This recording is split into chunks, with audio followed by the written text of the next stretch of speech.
It's great to see you back. We're now going to talk about citizenship. Okay, so in 2008, amendments to the Citizenship Act marked a new era for citizenship and immigration with a new citizenship guide, a new test, modified citizenship ceremonies, along with tightened language requirements for citizenship. So, Bill C 24, referred to as Strengthening Canadian Citizenship Act 2014, finally passed after several attempts. And the passing of Bill C 24 now requires prospective citizens between the ages of 14 to 54 years to have adequate knowledge of one of the official languages of Canada.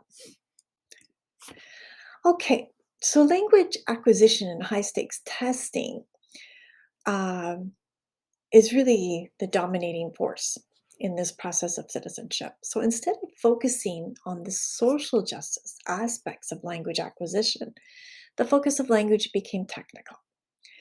And it is shifting away from the more racially democratic society where educators prioritize inclusion and addressing systemic oppression. So, consequently, the weaponization of language acquisition by Canadian law entrenches linguistic imperialism through the transfer of dominant language from an imperial power to affected peoples.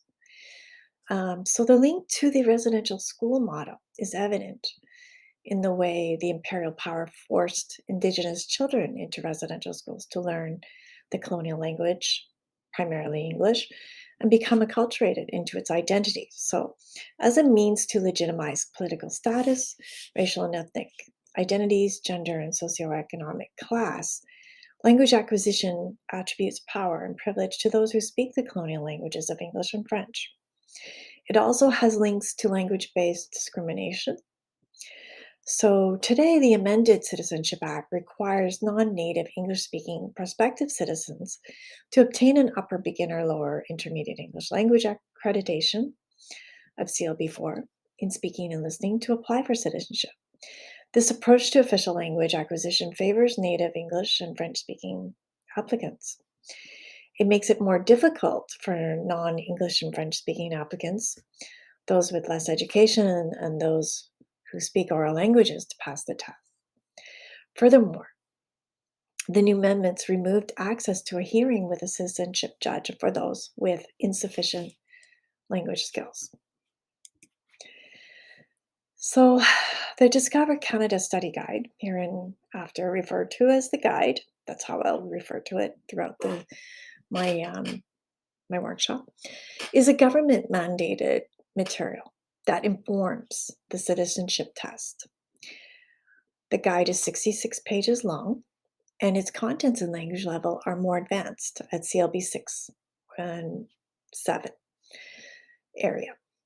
So in Module 5, I will explain more about the guide's contents.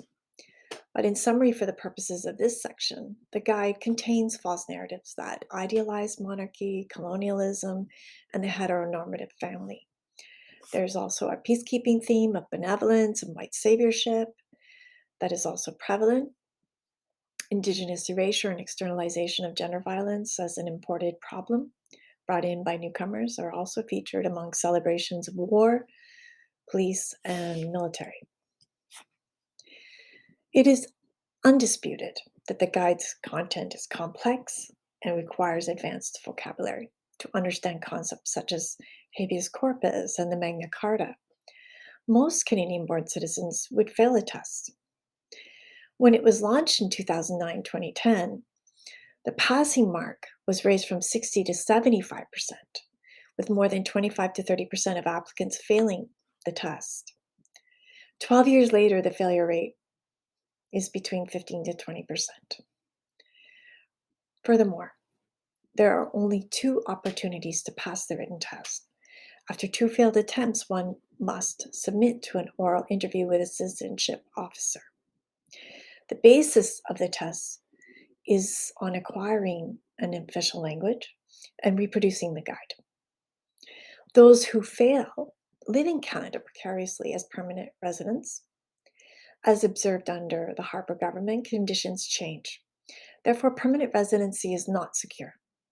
Permanent residents also pay taxes but cannot vote or support applications for extended family members. They are also limited in social programs. They cannot hold political office or obtain employment requiring high level security clearance. Undisputably, language proficiency impacts determinants for successful integration. However, tightening language criteria for immigrants and raising the level of language requirements does not guarantee integration for new citizens. Instead, it functions as a means of assimilation. How? As the guide and test are difficult and failure rates are prevalent, they do not foster language acquisition.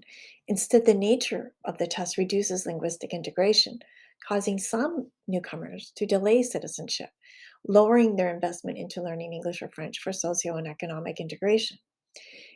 It is exposure to sustained interactions with native speakers that support acquisition of pragmatic language and soft skills for successful economic and social integration. The tightening of requirements under the claim of citizenship fraud is actually working as an instrument of disciplining future citizens. Okay, so as an activity, I thought what would be a great activity would be to connect us to the process of citizenship is blindly taking a mock citizenship test. As you can see, these are questions listed at the back of the guide. And I did the test and I counted my answers honestly. You have to check the activity in the main document to see the answers and also to see how I did. So good luck.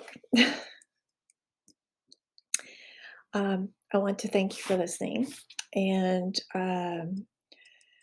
working with me through this workshop. As I mentioned in settler colonialism, these are the references that pertain to this module.